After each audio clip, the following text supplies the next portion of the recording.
여러분 안녕하세요. 오늘은 6월 14일 금요일입니다. 오늘도 좋아서 나누는 큐티 나눔 시간이고요. 오늘 말씀은 히브리서 9장 11절에서 22절까지의 말씀입니다.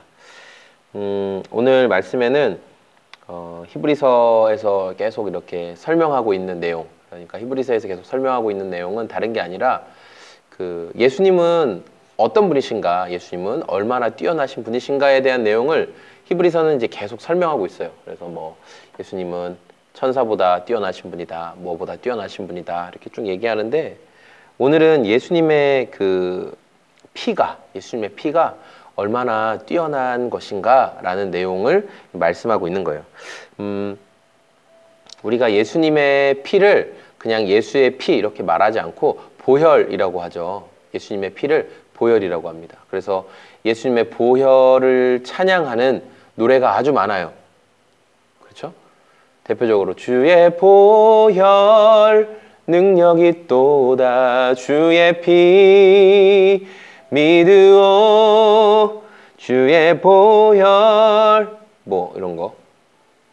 우리 죄를 씻기고 예수 피밖에, 이런 거. 왜 이렇게 좀 웃기지 않으세요? 만약에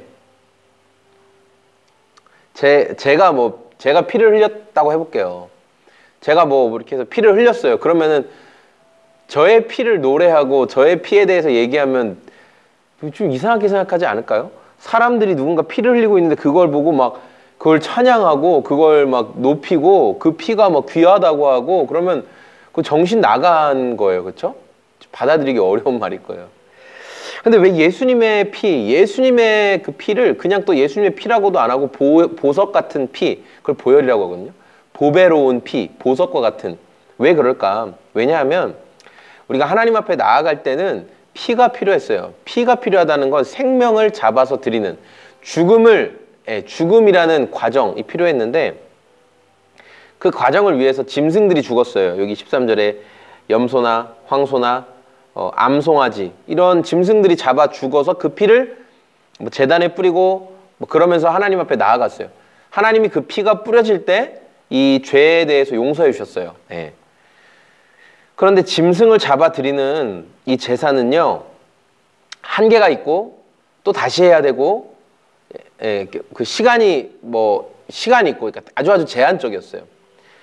그런데 영원하신 하나님의 아들, 이 예수님께서 자신을 들여서 흘린 피는 그 효과가 영원했어요. 그러니까 영원한 효과를 가진 피였기 때문에 예수님의 피는 보석과 같은 피, 수많은 짐승들과는 그 값어치를 매길 수 없는, 따질 수 없는, 비길 수 없는 완전한 피였기 때문에 예수님의 피를 보혈이라고 말하고 찬양하고 높이는 것이죠. 짐승의 피는 겉모습을 깨끗하게 해줄 수는 있었어요. 짐승의 피는. 그래서 짐승의 피가 뿌려질 때는 외형적으로는 깨끗해졌기 때문에 성전 안에서 쓰는 이런 기구들, 예를 들어 어떤 촛대나 무슨 그릇이나 이런 것들이 외형적으로는 깨끗해졌어요. 짐승의 피가 뿌려질 때. 그러나 짐승의 피로 사람의 마음까지 깨끗하게 할 수는 없었어요. 아주 제한적이었기 때문에. 그러나 예수님의 보배로운 피는 우리의 마음까지도 깨끗하게 하실 수 있는 완전한 피, 엄청난 값어치를 가진 피였다는 것입니다.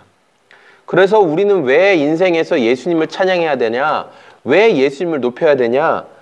바로 예수님께서 흘려주신 피는 우리를 겉에만 깨끗하게 하는 것이 아니라 우리의 마음까지 완전하게 깨끗하게 해 주실 수 있는 보석과 같은 보배로운 피이기 때문에 그렇습니다. 예수님을 빼놓고 예수님을 뒷자리로 밀어놓고 그 앞에서 화려하고 대단하고 멋지게 말하는 것은요, 우리가 귀 기울여서는 안 되는 내용들입니다. 예수님에 대해서 말하고 예수님이 하신 일에 대해서 말하고 예수님이 오늘도 우리에게 하시고 싶은 그 메시지를 전하는 것을 우리가 귀담아 들어야 합니다. 예수님이 가장 귀하시고 예수님이 가장 소중하십니다.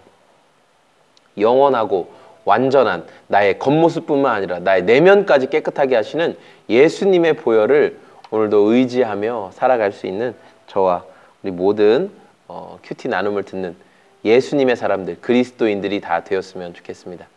감사합니다. 저는 지금까지 청주시 서원대학교 옆에 위치한 소금 제작소를 섬기는 공장장이었고요. 저희는 2013년 1월 31일 이때 제가 마음을 정했다고요. 이렇게 소금 제작소를 하고 싶은 마음을 정했다고요. 고맙습니다. 감사합니다. 안녕히 계세요.